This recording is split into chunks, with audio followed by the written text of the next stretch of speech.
Bismillahirrahmanirrahim. Assalamualaikum warahmatullahi wabarakatuh. Bapak-bapak, ibu-ibu, mas-mas, mbak-mbak, khususnya adik-adikku sekalian yang dirahmati Allah dimanapun Anda berada. Kembali di Iip Channel bersama saya Iip Wijayanto. Kali ini kita akan membahas tema tanda-tanda mantan wadah yang terbuka. Amalan apapun yang kamu kerjakan akan membawanya balik sendiri kepadamu. Ya, nah jadi kita akan berusaha agar mantan kembali ya. Kita berdoa mengerjakan berbagai amalan ya. Ketika memang amalan itu kita misal dapatkan ijazahannya langsung dari guru ya, peluang berhasilnya sangat besar ya.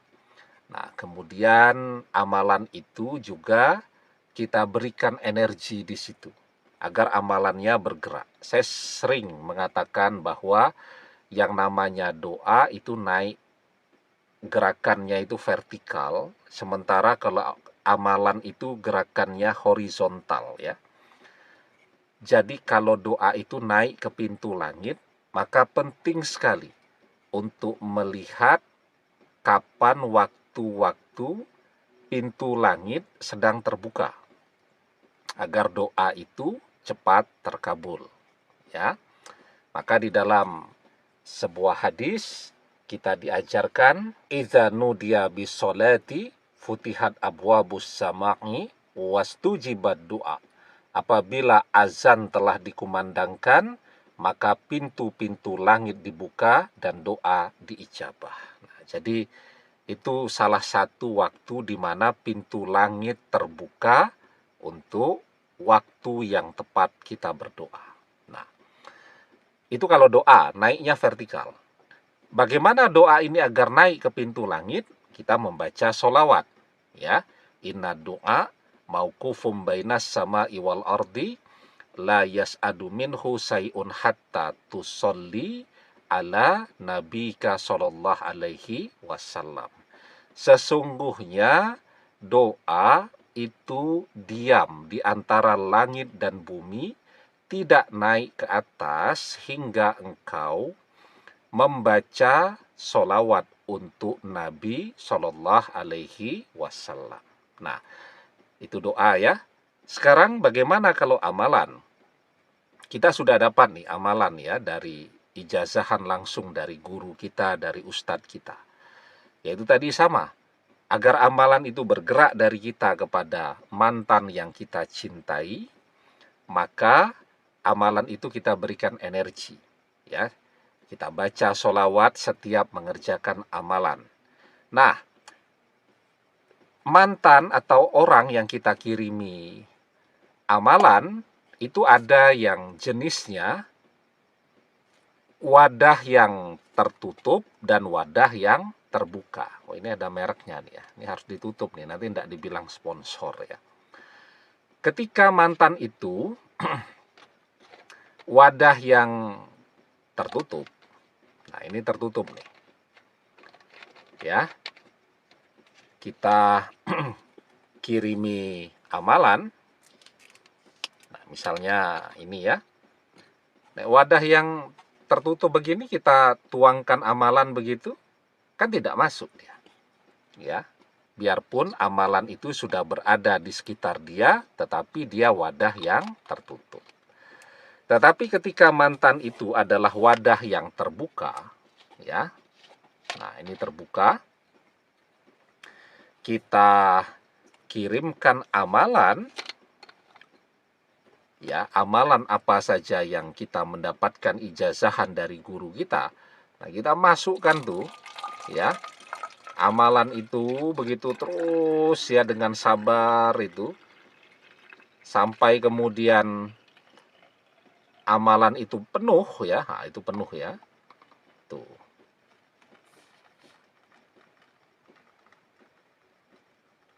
Maka apa yang terjadi? Ya.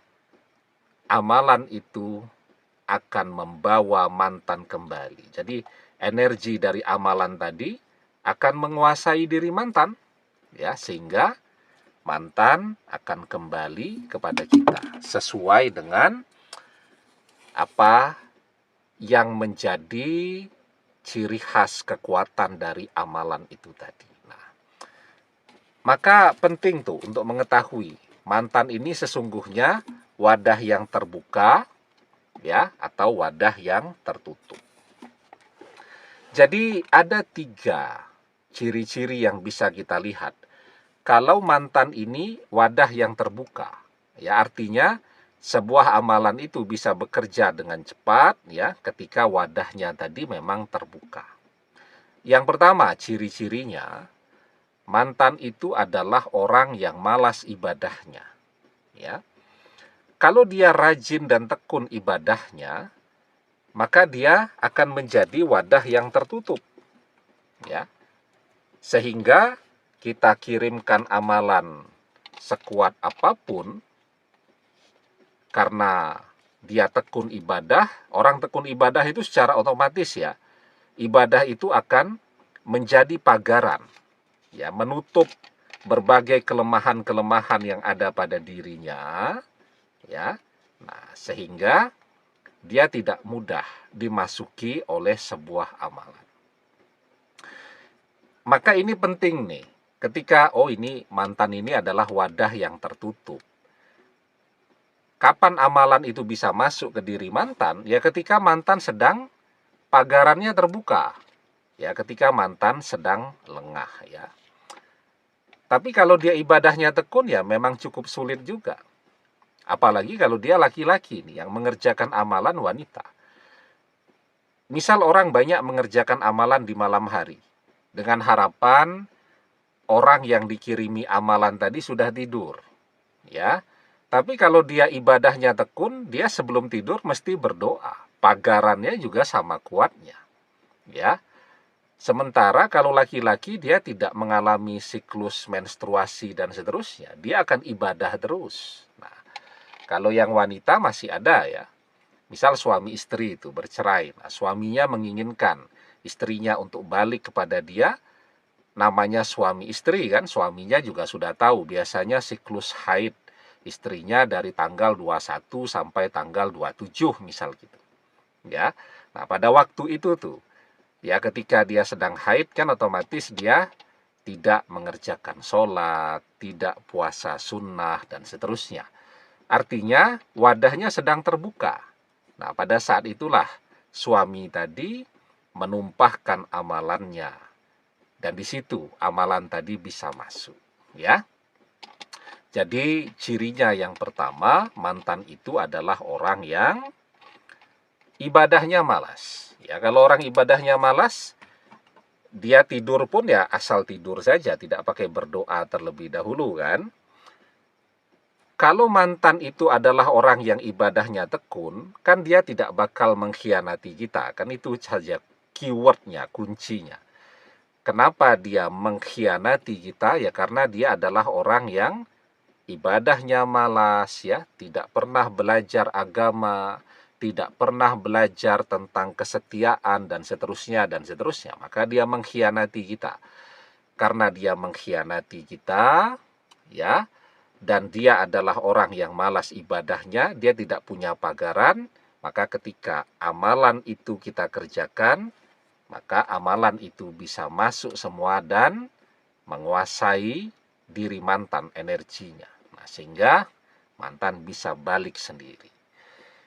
Yang kedua, mantan ini juga orang tuanya malas ibadah. Ya, banyak anak-anak itu, ya, orang-orang itu yang ibadahnya sebenarnya malas, tapi orang tuanya itu ibadahnya tekun. Tanpa mereka sadari, mereka tidak membuat pagaran untuk diri mereka sendiri dengan ibadah mereka, tetapi orang tuanya yang memagari mereka dengan doa-doa mereka. Nah, ini kita lihat nih, mantan ini juga adalah orang yang orang tuanya malas juga ibadahnya. Jadi jangankan dia mau membuat pagaran untuk anak-anaknya, dia sendiri tidak pernah ibadah. Nah, itu sudah keuntungan kedua tuh yang bisa kita lihat, ya. Dan keuntungan yang ketiga, tapi sebelum kita bahas yang ketiga, jangan lupa ya yang baru menemukan channel ini untuk memencet tombol subscribe dan menyalakan lonceng notifikasi agar Anda selalu mendapatkan pemberitahuan video-video terbaru dari channel kesayangan kita ini. Dengan subscribe, doa-doa kita selalu terhubung sehingga kita selalu bisa berdoa bersama-sama ya. Dan jangan lupa subscribe itu gratis ya. Nah, dan yang ketiga, mantan ini juga tidak punya silsilah nenek moyang orang-orang yang tekun ibadahnya. Ya, jadi ya simbah-simbahnya juga orang-orang yang kebanyakan biasa-biasa saja ya. Kalau dia punya silsilah simbah-simbah itu orang-orang yang ahli ibadah dan seterusnya. Nah, itu sebenarnya tanpa dia sadari gen mereka itu lebih kuat daripada gen orang lain itu. Jadi tidak mudah tuh ya terkena pengaruh dari amalan dan seterusnya ya. Amalan itu kan bergeraknya lembut ya, halus ya. Apalagi misal kalau ada yang menggarap dia pakai sihir. Kalau dia punya gen yang kuat tadi, mental semua tuh sudah. Nah, amalan saja tidak bisa masuk tuh. Ya, apalagi yang namanya sihir-sihir tadi. Semuanya akan mental. Mau dijampi kayak apapun tidak akan ada dampaknya kepada dia karena gen yang diwariskan oleh leluhur dia memang sudah gen yang secara otomatis menjadi pagaran untuk diri dia sendiri, ya. Pengaruh doa-doa dari leluhur dia kan seperti kita ya, kita kan juga berdoa terus kan untuk anak cucu keturunan kita. Leluhurnya juga begitu tuh. Berdoa terus tuh untuk anak cucu keturunan dia. Selain mewariskan gennya, doa-doa mereka itu akan terus melindungi anak-anak dan cucu keturunannya tadi. Nah, jadi kita lihat mantan juga bukan orang yang punya garis keturunan dari orang-orang yang ahli ibadah. Atau sederhananya masyarakat kita mengatakan bukan keturunan orang sakti lah. Nah, sehingga kalau ada 3 ciri ini, maka itu tanda bahwa mantan adalah wadah yang terbuka. Kita mengerjakan amalan apapun, ya, insya Allah itu akan bekerja dengan sangat baik kepada diri mantan. Hasilnya akan sesuai dengan apa yang kita harapkan. Tandanya amalan itu bekerja akan muncul tidak terlalu lama. Ya, nah jadi kita perlu juga kan tahu sebenarnya mantan ini seperti apa. Jadi kita perlu tuh ya sebelum jalan mengenali dulu medan yang akan kita lalui. Sebelum naik gunung kita harus tahu dulu ya, kita pelajari dulu, kita riset dulu. Oh, gunung yang akan kita naiki ini karakternya seperti ini. Sehingga persiapan apa sih yang kita butuhkan. Nah, mengerjakan amalan juga harus dilihat orangnya seperti apa ya. Nah, ketika memang mantan itu adalah wadah yang terbuka, kita mendapatkan ijazahan amalan itu langsung dari guru kita, insya Allah amalan itu akan bekerja sesuai harapan kita. Nah, pertanyaannya selalu, apa Ustadz amalannya? Nanti dilihat ke video-video sebelumnya. Ya, kita bulan ini sudah cukup sering tuh, ya, membahas tentang berbagai amalan-amalan dan semoga ada yang bisa diamalkan. Demikian semoga bermanfaat. Wallahu a'lam bishawab, billahi taufik wal hidayah. Assalamualaikum warahmatullahi wabarakatuh.